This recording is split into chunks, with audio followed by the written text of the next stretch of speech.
What was Roger here for?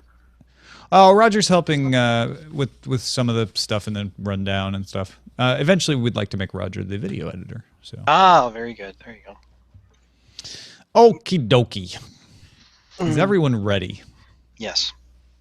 You know what Patrick Beja would say if I asked that question? I was born ready. That's what he said. Oh my God.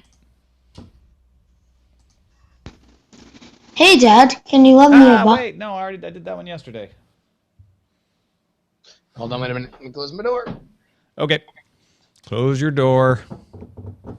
I was born ready. Tension whore. So glad you have that.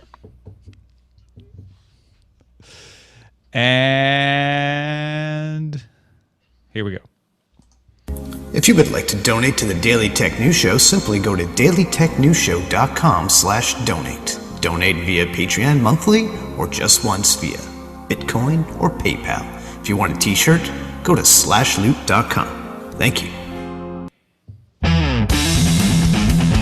This is the Daily Tech News for Friday, February 13th. It's Friday the 13th, 2015. I'm Tom Merritt. Joining me today, Mr. Justin Robert Young, regular DTNS co-contributor, host of Night Attack, and so many other things like Jury Talks, etc. How's it going, brother? Oh, man. This is really like the functional Valentine's Day, too, right? Because if you're going to send your significant other flowers or chocolates, you got to do it at the workplace. That, listen, if you were waiting for tomorrow, you screwed up. You got to do it in public. Len Peralta is here to illustrate the show. Len, did you send Nora Valentine's flowers? You know what? I actually beat the system. I sent her flowers yesterday, so I avoided shipping costs, like a lot of shipping costs, and she got something. So I outsmarted myself there. So very good. No, you smarted yourself right into the winner's circle, my friend. Right there. Nobody else was getting flowers or candies yesterday. You avoided the shipping costs. Baller, pimp, poet, Len Peralta. Right on, Ladies man. and gentlemen, well done. Thank you. Well done. All right, let's get into some headlines. USA Today reports that the ViewMaster stereoscopic photo viewer is going digital.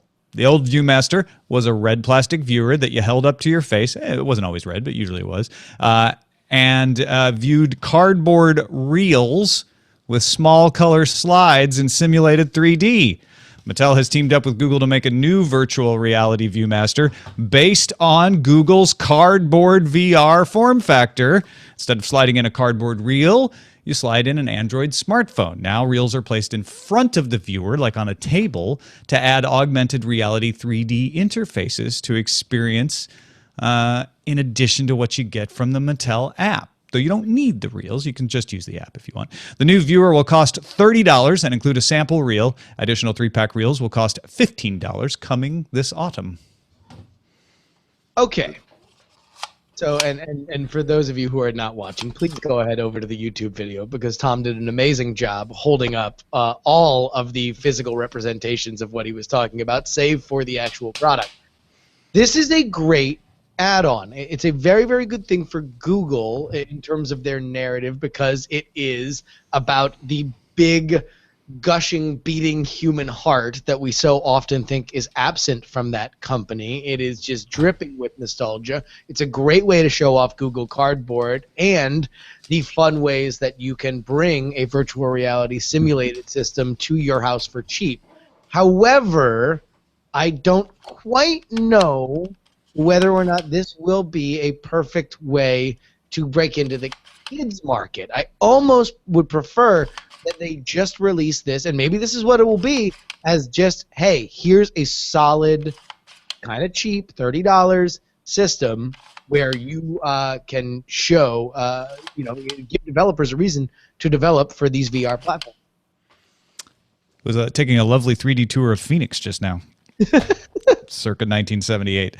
Yeah, I agree. Obviously me, longtime ViewMaster user from way back, is really interested in this, but there's a lot of hurdles that you just enumerated very well there for them to jump. Well, and it's like, you still got to buy an Android smartphone You know, like that's still the key component to this. I would assume a lot of parents who already have an Android smartphone that would work with this are like, well, my kid's always trying to use my phone anyway, so maybe that's not the biggest of the hurdles. I don't know. No, maybe not. But also, but they can't use it if they don't have the phone. That's the thing. Like I can go off in my room with this old one, as I always do, and just spend hours looking at it. You got to wonder whether this would be the time for maybe a stripped-down, Google-produced version of an iPod Touch or something like that. That's often been something that they haven't been able to do. I could certainly see that being a fairly cheap component that would make this kind of product sing. Yeah. It reports U.S. President Barack Obama signed a executive order to create a framework to allow better communications between tech, finance, energy, and healthcare industries and the U.S. government for the purpose of cybersecurity. The president is hosting the White House first summit on cybersecurity and consumer protection at Stanford University today. Financial and retail executives and Apple CEO Tim Cook are attending. Facebook, Google, and Microsoft all sent less senior executives. Yeah, this is an uncomfortable moment because the government, on the one hand, has a very admirable goal, helping both the government and companies fight attacks on IT systems and making it easy to share information without worrying about trade secret problems or some kind of lawsuit, you know, creating a framework for that. I think that is a laudable goal, and he should be doing that. On the other hand, a lot of trust was blown in the last couple of years between tech companies, and recent remarks from Attorney General Holder as well as Prime Minister David Cameron that putting strong encryption out for your audience is not a good idea, I think have made the tech companies rightly skeptical about working with the government on anything like this. Of the four major tech companies, Tim Cook was the only one to come there, and I think it is very telling that he would not have shown up if the mountain were made to come to Muhammad as opposed to Muhammad coming to the mountain with Obama flying out to California. Yeah, it was in Mountain View. Hey, so what did the one CEO who attended the cybersecurity conference have to say, or the one tech CEO anyway? CNET reports you'll now be able to use Apple Pay to enter U.S. national parks. Hooray. Huzzah! Cybersecurity problem solved, folks. Let's go home, boys. Oh, wait. Apparently the government and tech companies need to work together to protect the rights of customers and citizens who, Cook pointed out, are actually the same people. Cook said, quote, if those of us in positions of responsibility fail to do everything in our power to protect the right of privacy, we risk something far more valuable than money. We risk our way of life. All right. Well put. Speaking of Tim Cook, let's get into the Apple rumor du jour. I feel like there should be like a sounder for this. 9 to 5 Mac notes that Apple seems to have hired former Mercedes-Benz R&D president, CEO Johan Jungwirth, as the director of Mac systems engineering. According to a story in the Financial Times, Apple's recent hirings in the automotive industry are for a new research lab where iPhone unit managers are researching automotive products. But why? The hiring follows a week's worth of rumors about Apple's desire to get into the automotive market. Also, we don't know anything at all. Beep, beep. Beep, beep. Yeah. CarPlay. Apple has a product called CarPlay, and they're starting to put it into cars right now, and they want to be ahead of everyone else, like Android and BlackBerry even, who are also making in-car systems. That at base, you can guarantee is one thing that Johan Jungwirth is going to be working on. All of this other stuff, you know, has to do with that. Was that a Street View-like car, or was that a self-driving car that Apple was doing? I'm skeptical. I'm very skeptical that Apple wants to get into the business of actually making self-driving cars. However, some kind of self-driving car apparatus that was sort of an extended down-the-road addition to CarPlay that they would work with auto manufacturers to install, not that far out of the possibility.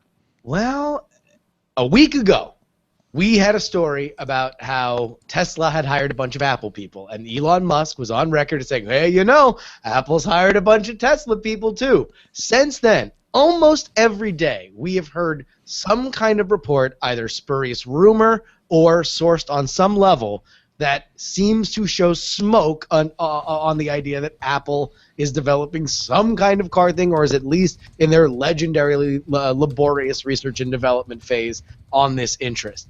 So who knows? But there seems to be so much talk about it that, like the Apple TV that we are now to assume just didn't wind up happening, that there is something being worked on that they are considering important. Yeah, and that's why I point out, we know there's something being worked on. It's the in-car system. Apple's got a page about it up at apple.com. So you don't have to go far to think, well, yeah, what else could they do with that besides playing some tunes? Lots. Yeah. Sky's the limit, right? So sure, self-driving cars? Yeah, maybe. I don't know. That's not the most likely thing that's working on it now, but Apple does like to work long-term on things as well. So who knows what they're up to in there.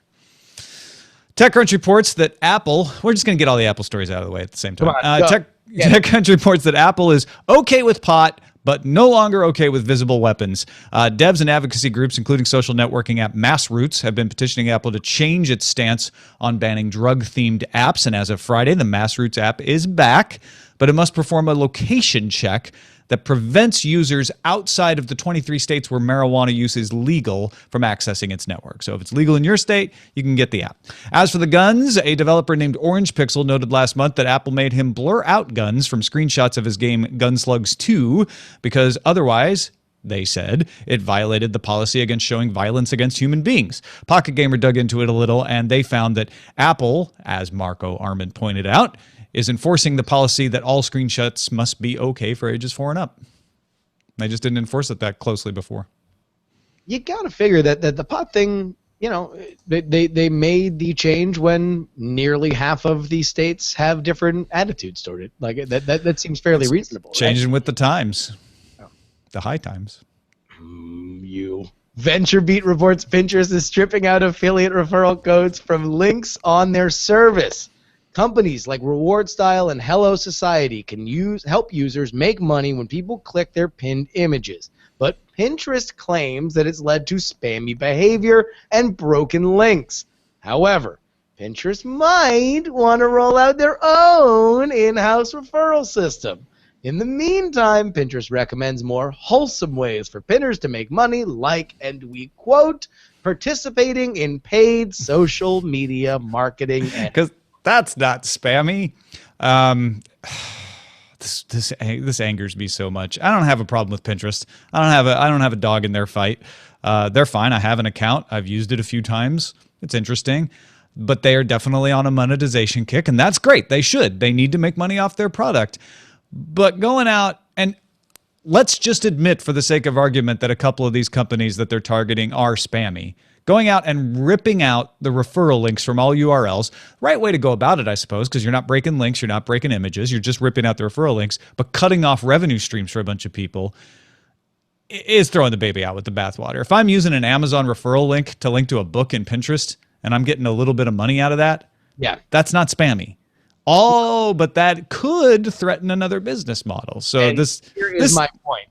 This is one thing that if, let's say they decide, we at Pinterest believe that that affiliate links create a bad culture, that people are pushing things that is not how we want the spirit of the community to be. We just want to rip them out. Then that's one thing. If they then decide, no, but really the way to do it, for safety and lack of bugs' sake, we are going to have our own affiliate program, that's bad. Like, that shows, you know, it reminds me of when Twitter started stepping on third-party services that had really been used to help grow that community. Pinterest is very focused on people consuming things. And we should be clear, we're just bringing up the possibility that they would do this. Pinterest isn't doing that. So right now, all they're saying is, if you want to have a question mark with a referral link at the end of your link, and we can tell that it makes you money, we're stripping it out, which I still find a little offensive, but that's as far as it goes right now. Yeah.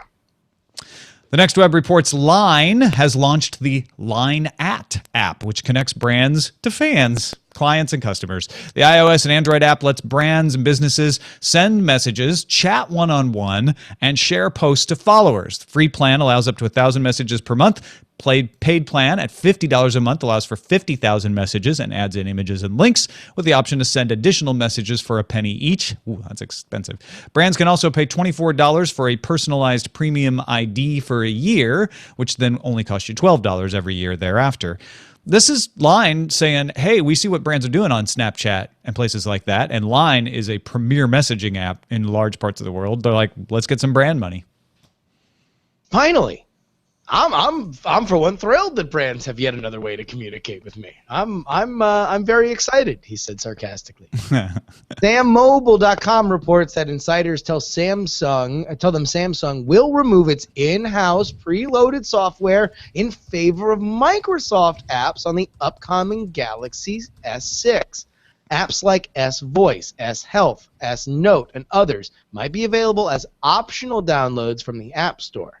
In their place will be Microsoft apps like OneNote, OneDrive, Office Mobile, and Skype. Tom, this kind of feels like a win-win. That has been a huge complaint with Samsung users, that there's preloaded crapware. This certainly is not something that people would ask for, necessarily, but Microsoft apps have been very well reviewed as of late. This seems like a very good partnership for both sides. I agree. I mean, granted, we only have Sam Mobile's insiders to go on that this is in any way possibly true. Yeah. And Sam Mobile, I'm not saying that to disparage Sam Mobile. They actually have a pretty reliable record when it comes to this sort of thing. So it may be true. I think the reason I was interested in it is because this fits so well with the good things that Satya Nadella is doing at Microsoft, where he's like, hey, we just need to figure out how to get our services in front of people, right? So this would make perfect sense to be like, be on Android? Sure. Yeah. Let's partner with Samsung to be the default Android apps for people. We don't have to make it Windows Phone. That's just another option for people. So if this ends up being true, I think it's really smart. And it gets good work that they've done in these apps, which, again, have been very well reviewed, out to more and more people. Smart idea. GigaOM passes along a report from The Information that Google wants to exempt Android developer services from data charges in some markets, starting with e-commerce and transportation apps in India. Google wouldn't zero-rate its own apps, just act as a middleman between carriers and developers to identify when apps are using the carrier involved and want to pay the cost of the data for its customers. This is called zero rating. When the app says, like internet.org is one of the more famous ones, we'll give you access to these services for free. If you go outside those services, it's going to hit your data cap and you'll have to pay. I can't tell you that I fully wrap my head around this one, Tom. So the idea is if I'm in India and I want to use this transportation app that's participating, it won't count against my data cap. And what's going on here is Google is getting in there and saying, hey, the transportation app, how does it know when it's on that carrier? Because people have dual SIMs all the time. They're switching networks. We'll do that. We'll have Android detect that for the app. Okay. So, I mean, I know zero rating has become a hot button issue in terms of, favoring certain apps and maybe hampering others. But this seems reasonable. Yeah. If you're okay with zero rating, it's perfectly reasonable, but it doesn't change the debate for people who are like, no, zero rating is wrong. Although people get less strident about it when you start talking about markets without as much penetration where people can't afford large data plans, because it does allow people to make use of information and internet services they wouldn't otherwise be able to afford to make use of. Zero rating, I rate it 0. I just don't rate it. Says Justin Robert. All right, time for some news from you. These come from our subreddit, dailytechnewsshow.reddit.com.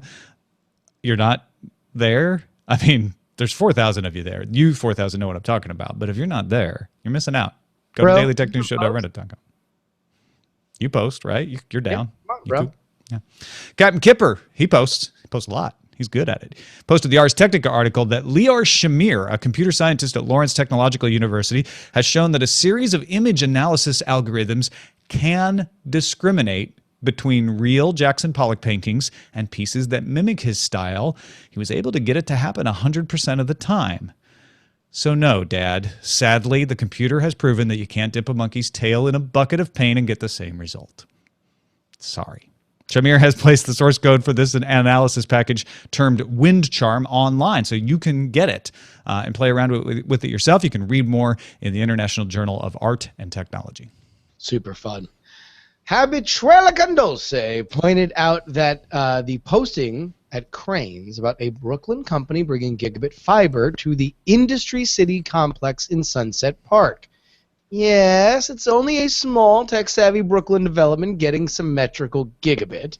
And yes, it's going to cost $500 a month. But until now, if you were a post-production company or some other tech company that needed high bandwidth gigabit, it was going to cost you $3K a month. So this will make service accessible to startups and artists who desperately need it, and Brooklyn Fiber hopes to expand to Red Hook next. I think a lot of people who don't live in New York City probably aren't going to quite understand this, myself included. But from what I know, from the people I've talked to, it's insanely hard to roll out new infrastructure in New York City. And not even because of city bureaucracy, although I'm sure that's part of it. Just the density, the number of things to deal with there. So to see any company making progress in this is, I think, very hopeful for folks in that area. Well, listen, as somebody who used to get paid to stand in lines for Department of Building permits, let me tell you that even just the city bureaucracy is something that people pay top dollar to have those like me stand in lines for that for. And that is a look at the headlines. All right. Another thing that was up on our subreddit today, and it caught Justin and my our collective eye, our great eye, was Vint Cerf speaking at the annual meeting of the American Association for the Advancement of Science about the digital black hole coming to our history. Basically saying we could lose a lot of what happened in the late 20th and 21st century because old formats may not be readable in the future. He told the BBC what can happen over time is that even if we accumulate vast archives of digital content, we may not actually know what it is. We won't be able to interpret the data.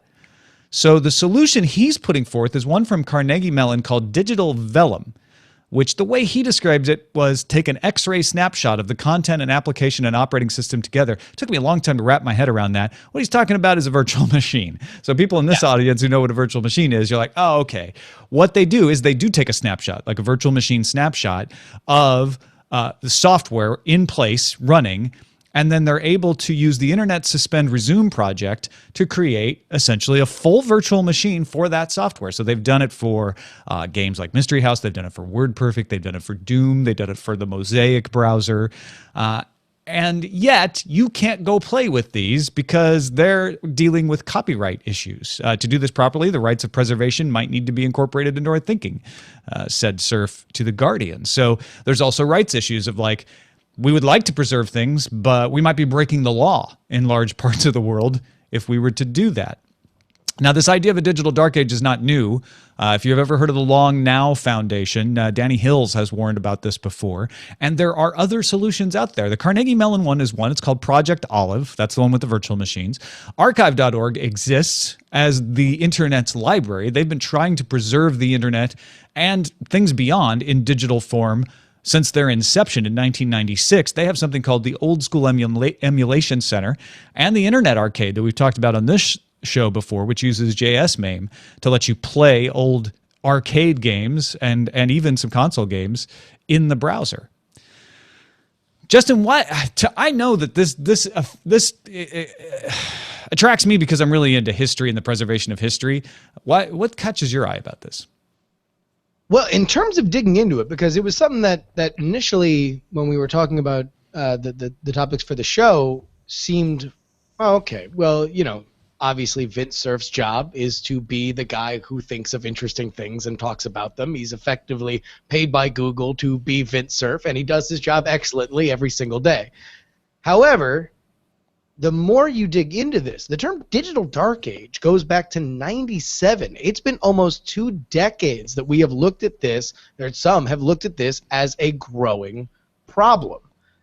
We certainly have not, I mean, we've Internet Archive and everything that's done their best to try and collect things, but this is a serious problem. The nature of the internet is to continue to create new and different solutions, throw them all against the wall, and then based on the usage rate, find out which ones become our standards. They then create platforms for other add-ons and twists. This has been the way of the world for as long as we have been collectively interacting on this platform. And yet, what happens to all the losers? What happens to the amazing stuff that's created on platforms and in programs that fall out of favor? And eventually, it's really like in '97, I could understand people being like, whatever, it's the internet, it's computers, we'll figure it out. It's been almost 2 decades, and we still have not. And we are very far away from a lot of these things. Like you were talking to me about personal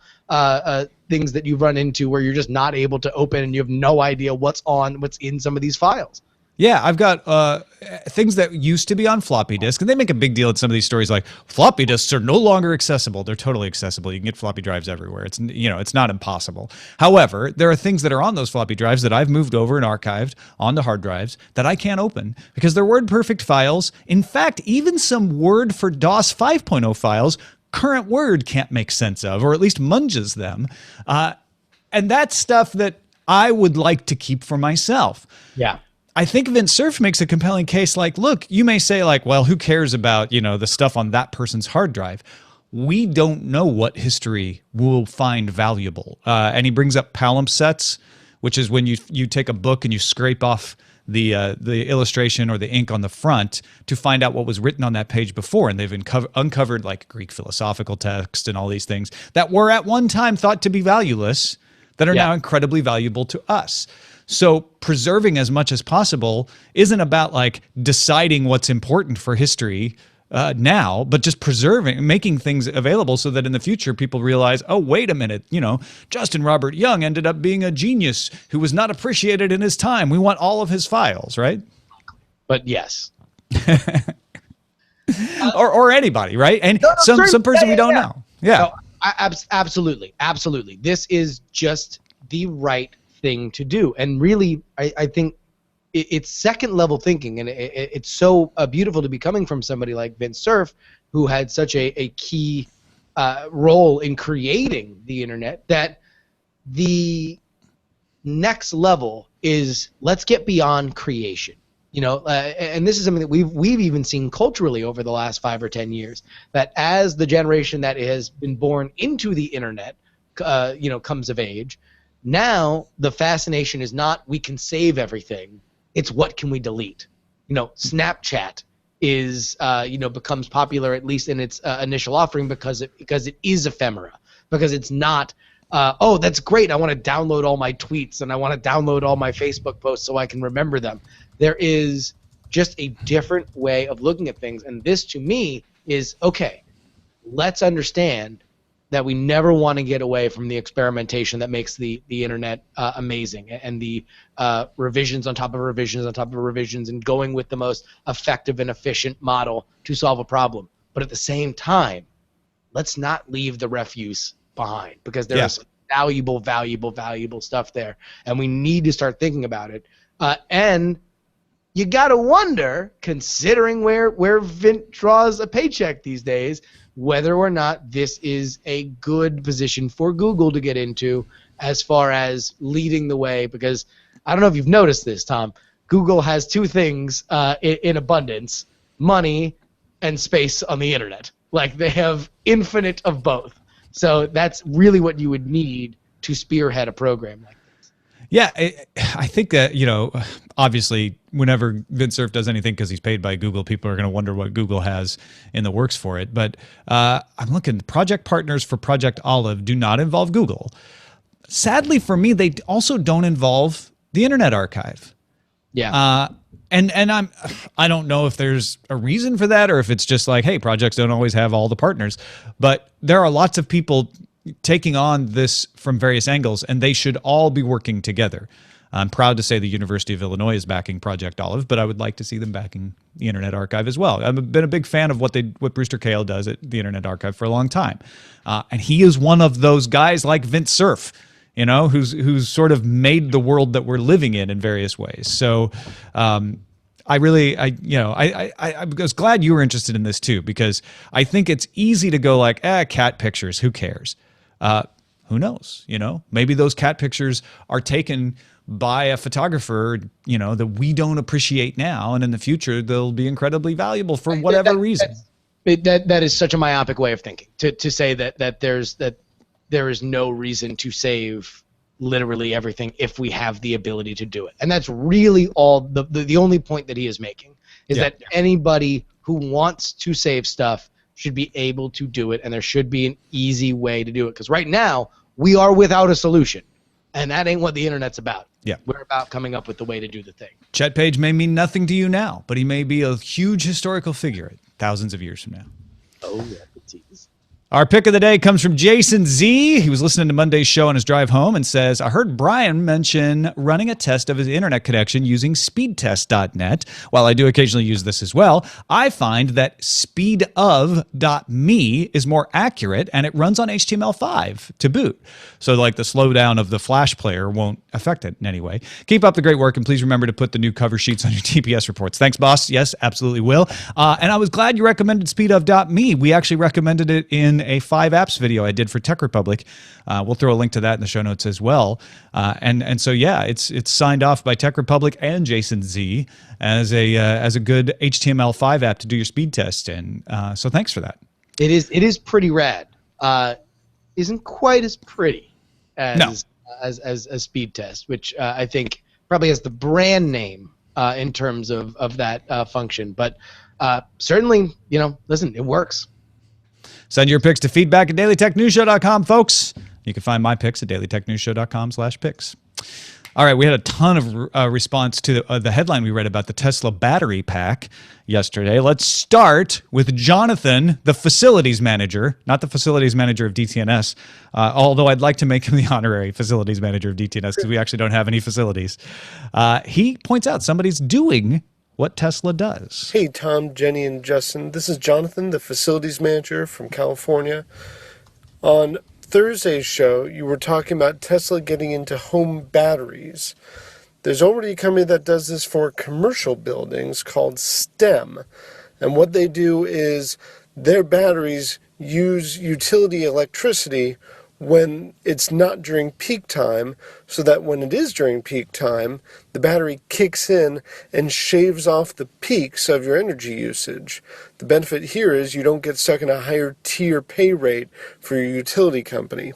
This would be great for Tesla to do in people's homes and could end up saving people a lot of money, have a pretty good payback period. Just wanted to share my thoughts. Love the show. Thanks. Jonathan, thanks for sharing your expertise. That's awesome. I love it when people who are experts in a particular area or professionals in a particular area share that knowledge with us. Got some more feedback to that story. Sean pointed out it would have been useful during the 7-day power outage he experienced in November 2013. And no, Sean, you won't have to go to a Tesla store to recharge the home battery. I think it charges off the grid. Rich in lovely Cleveland said it could charge while rates are low and discharge during high consumption to help ease rolling blackouts. That's kind of what Jonathan was describing there. Yep. Officer Kyle seconded the solar use we mentioned. He said reliable battery technology is an integral part of that. And Mark in Rapid City added, it would be great to be able to charge batteries during the day, and I could use that power to charge my car at night. Getting the off-peak rate. This is the big thing for Tesla. They're building that gigabit factory. They want to find every possible way, and be that. And that, by the way, is the most interesting element of any kind of Apple Tesla merger purchase rumor. Is that it might just be worth it for batteries for Apple. To just have better, cheaper, more reliable battery technology, because that's a huge element of how they make money. For this home usage, I grew up in South Florida, where every single summer, no matter what, you are paying your outsized rates as it is super hot outside and you need to cool your house with air conditioning. And in storm times, you have gigantic rolling blackouts that, although FP&L has a very good track record with it, is something that could be tremendously helped by reliable home batteries. I'm obviously we're very bullish on Tesla in general, but this is a great way that they could continue to grow their company. Finally, Wayne wrote, only thing I would add when talking to, he's referring to the story we had yesterday about the company that's making the touchscreen that bubbles up. They have a case for an iPad mini coming out, and they're working on a prototype that would just build it right into Android tablets. And so you'd get a little bit of a physical keyboard. Sarah was saying yesterday, like, yeah, no, that's kind of weird. I don't want it. Wayne said, only thing I would add is that for those of us with a disability, such as myself with vision, it is of great speed benefit to use a physical keyboard. I recognize we may be the minority, but we're pretty active and technology dependent as a group of professionals. So good point. Wayne, if you've got a vision impairment, then that could actually create all kinds of opportunities for being able to read. They could do Braille as well as keyboards and all kinds of cool stuff. So thanks for the thought, Wayne. Appreciate that. Yeah, this is totally something that means nothing to me in the abstract. It's all about the physical product, and I feel like it's probably the same thing for Wayne. You know, if it works for him for a specific purpose, then that's great. If it makes people type faster, it's great. If it's not, then you don't necessarily need a physical keyboard just for physical keyboard's sake. Yeah, maybe not. All right. That is it for the show. Thank you, Justin Robert Young. Before we get to Len's art, tell us other places people could follow you. You're Justin R. Young on Twitter, nightattack.tv for Night Attack. What else is going on? Do me a favor, guys. You can, I don't know if everybody knows this, but I'm getting married this year. And while that is happening, I am doing a podcast with my fiance, Ashley Paramore, whose birthday it is today. Everybody wish @HealthyAddict on Twitter a happy birthday. We do a podcast called Jurymore, the combination of my nickname and Paramore, her last name, and we are going through all of the preparations for the wedding, and it's a couples cast with a deadline is how we like to think of it. So go ahead and check it out, jurymore.com. I can't wait for the final episode. It's going to be a big finale. It's going to be amazing. All right, Mr. Len Peralta. What have you drawn for us today, sir? Oh my gosh, that's amazing. Well, I told you before the show started that this might be my favorite piece of art that I've ever done for the show, and I think I still feel that way. When you talked about the digital dark age, I got this image in my head, and this is what I came up with. This is a gentleman who is part of the digital dark age. There's all kinds of little things in this, and I'll try to show them for the video folks. Obviously, I drew Tom in there again, who is talking about the wargs attacking data on the two towers, which are actually computers. Computer towers, right. There's this cool little digital torch here. He's got an 8-bit torch. He's got the crazy data tapes on his back here. He's got a floppy on his hand. He's got a CD ring. I love this one. This is probably. Oh, that's a my floppy favorite on his one. belt there. Got it. Yeah. Yes, he's got like a little not 3¼ inch, but 5 1/4 inch floppy on his belt.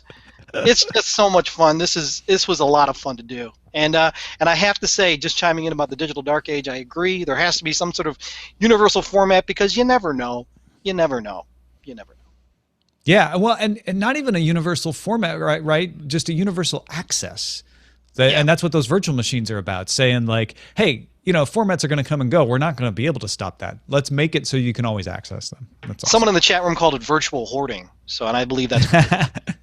Yeah, sure. That's fair. That's one way. Infinite space. It's not a hoarding. Hoarding means that you are taking up other vital functions by things you don't need. This is a world where we can put anything anywhere. I think it's hoarding for good. Yeah, that's what I think. Hoarding. Hey, hoarding. You want to know who the the first hoarder was? Noah. Oh, by the way, I was going to say Alexandria, the librarians in Alexandria, but you're right. No, he beat him. By the way, I wanted to mention if you are interested in getting this print, it's available right now in my online store, or you can go to patreon.com/Len, back the DTNS lover level, and you get every single one of my drawings, every single one of them, digitally delivered to you, it saves on paper and shipping. So there's something, just options. So patreon.com/Len. Yes. Or lenperaltastore.com. Correct.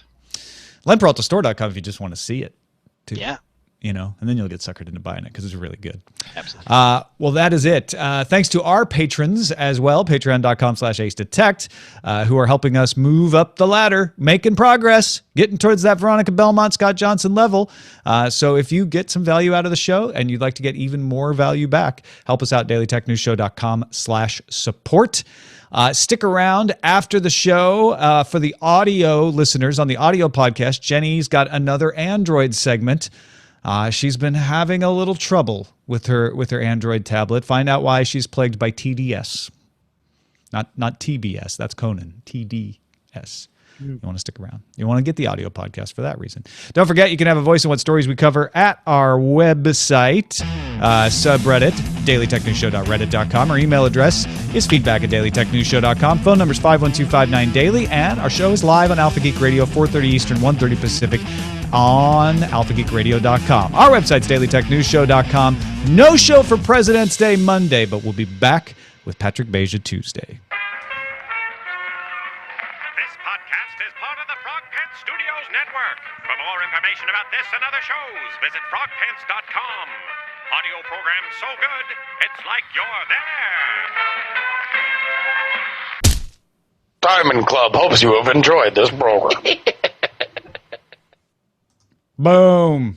Yay. Speaking of boom audio reports, Yeah. when are we going to get ourselves some jury reports?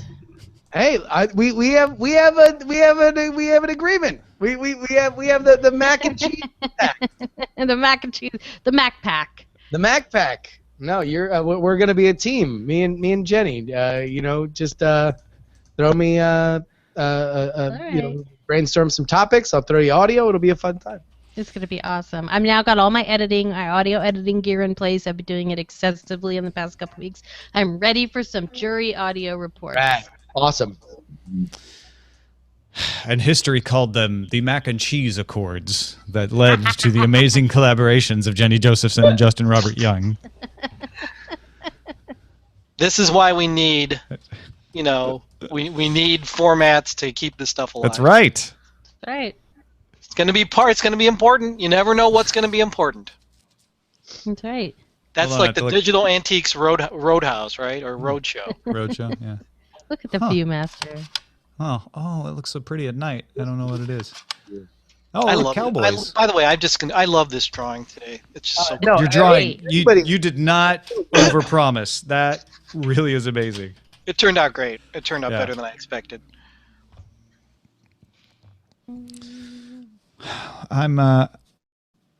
Well, it's Phoenix and Arizona's Valley of the Sun that I've got here, so it's not just Phoenix. Old Scottsdale. Very nice. I wonder what year this is from. Does it have an actual copyright date?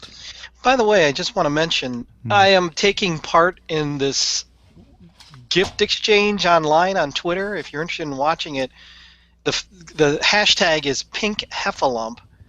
I just gave. It's hilarious. There's all these crazy fake gifts that are floating around. I just gave somebody a bacon beard. Oh, and, that's so thoughtful. There's so many cool stuff. Yeah, check it out. It's happening right now on Twitter. Hashtag Pink Heffalump with 2 Fs. I'm jealous. I want a bacon beard. Yeah, it's a 12-month membership to the Bacon Beard of the Month Club. That's amazing. Oh. Do we have a title? I was looking. I mean, who archives the archivers? I'm always for a Watchmen title. We had one recently, a Watchmen title, but I guess that's true. Who watches? Yeah, that's good though. it is good. And why not? I mean, is there any time you shouldn't have a Watchmen reference? Really? Judges. No, I'm in.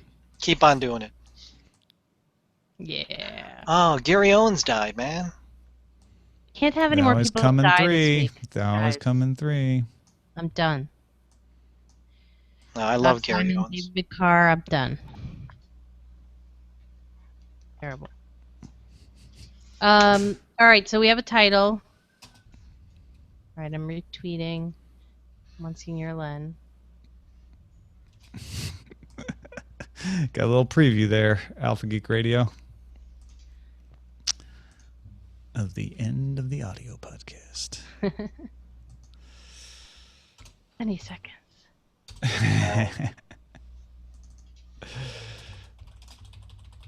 So, yeah, we're going with who archives The the archivers. Oh, Ken from Chicago did just suggest Date Apocalypse. Yeah, I'll tell you what, everyone's going to keep making fun. And one day their favorite thing will never be found. Where is my favorite thing? I can't claim to know where all my writing or videos I've ever done on the internet are, and that's like a serious issue. Well, the middle issues, I used to do Subbrilliant News as a zine. That's how long ago it was. And then I did it as a newsgroup posting before I went to the web with it. And the newsgroup postings are all gone. I have no idea.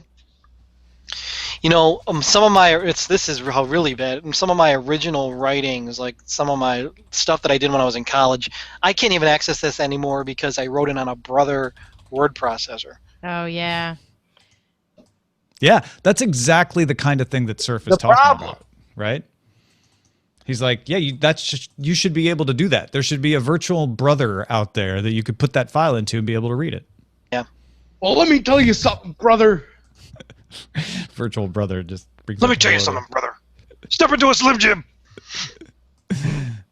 Should also have a virtual Jack and a virtual dude. My man, a virtual my man. All right. I gotta start making the meatballs. Spaghetti night. Ooh. Nice. All right, gang. I'll see you later. Right on. All right. See you. Bye. Joe. Thank you.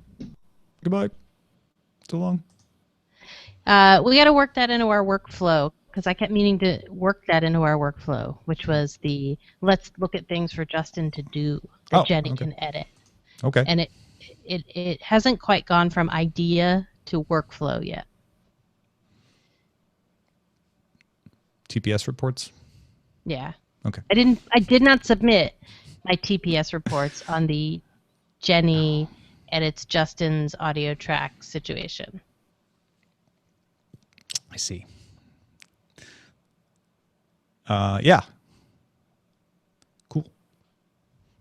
It sounds like brainstorming is what's called for here. It's just generally like you have greater authority over the endless ebb and flow of the news in the day, and I think you still have greater understanding of what would make an epic Justin Robert Young audio segment. Mm-hmm. So I'm interested in brainstorming with you about that initially. Mm-hmm. Well, okay. I also just like to see how many different ways, with how many different filters can Tom look at the same Feedly scroll and think different things? Yeah, sure. I got ideas. All right, good. I got inspiration too. So add that to your workflow. I'm going to look at. Like, Justin would like this. I'm going to look at the Anchorage, Alaska. Oh, that's so awesome. I probably still have some ViewMaster reels floating around somewhere, if not the actual ViewMaster. How about a trip to Silver Dollar City?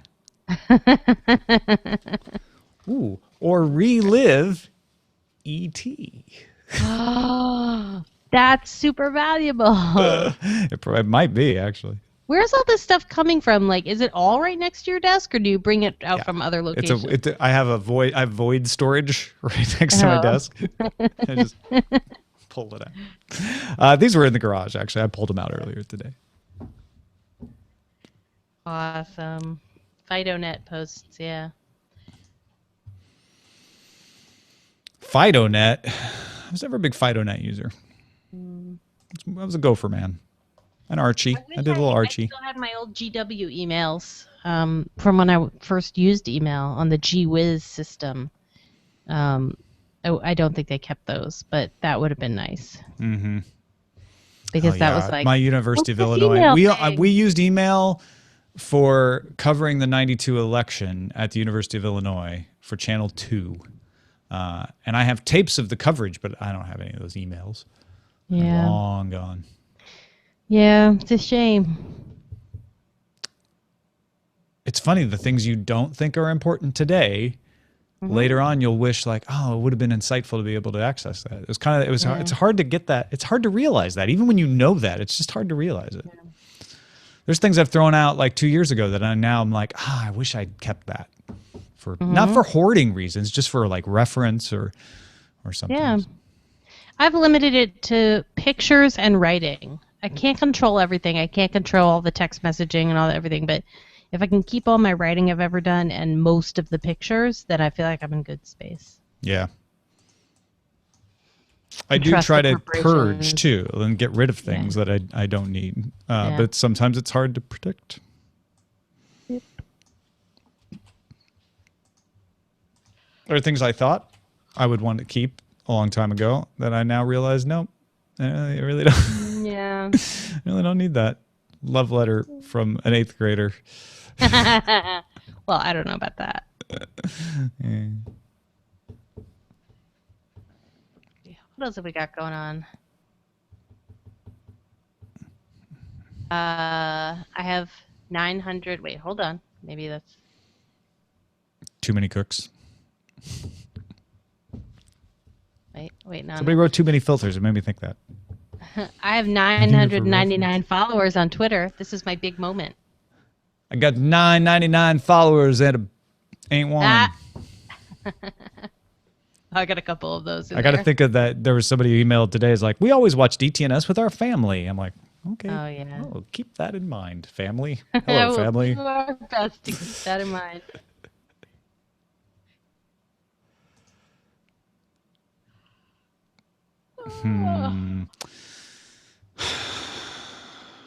SoundCloud's given me that long processing that sometimes means it's going to fail. Either Don't that or fail. the Flash animation failed. Don't do it.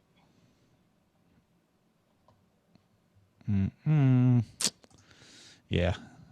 We are processing. Oh, now they're processing it again? Never seen that. Got 999 followers. And Beyonce ain't one, probably. I'm just guessing. Does she follow me? No, Beyonce is not following me. I could tell you that for sure. Okay, then that'll be my lyric. Yep. I don't know. She could be one of those people like Brushwood that just follows everyone back, you know. I think that's so great. I'm not implying that you follow her either. I follow Beyonce. Oh, do I follow Beyonce? I don't know if I do. I follow Beyonce on Instagram because her Instagram is awesome. Those elevator pictures. I know. Yeah, I do follow Beyonce. No, I don't. All right, ready? I'm going to become her 13.999. Here we go, Beyonce. I followed you. Don't let me down. See if she Insta follows you. She might have the setting. Follow you back. Yep.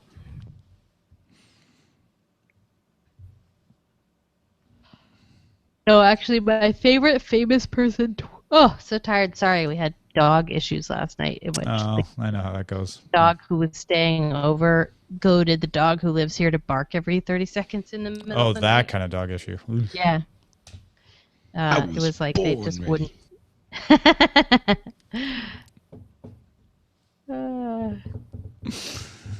warned him about it. I just finally got it in. I've had that for weeks. I just finally got around to putting it on the soundboard. I was born ready. It was. You picked the best one. It was captured by accident. It was one of those things where, because what I do on the hijack is I stop it down and then I start recording again so that the beginning of the show is at the beginning of the track, right? So I stopped it down, started it up. He said that. I stopped it again, started it up, and then I realized I have a perfect wave file of him saying that now. Couldn't have planned it any better. I was born ready. See, if I get enough of those, then we'll never have to talk in the post show. That's right. Actually, if we get enough of those, then we could just play them off against each other, like the Lamar one versus the Patrick one, and then just have the Schwood cackle. Yes. Diamond Club hopes you have enjoyed this program. I like how long the cackle goes. Born ready. Cackle that lasts forever. The cackle that keeps on giving. The cackle that keeps on cackling. All right. I'm going to view this post Wake I'm going up. to test this file, and I am going to get out of this post. Little Jenny, wake up. Okay, folkses. Oh, I that's think my thousandth follower just appeared. Maybe. Is it Beyonce? Is it Beyonce? Oh, but it's almost as good. Yep, it's Karnak the Magnificent. Really? Yeah, That's I don't know if fantastic. it's a real Karnak, but Yeah, it's who someone who cares? purports to be the And Karnak the Magnificent, also followed by Barack Obama. So there you go. That you and the president have a lot in common. We do.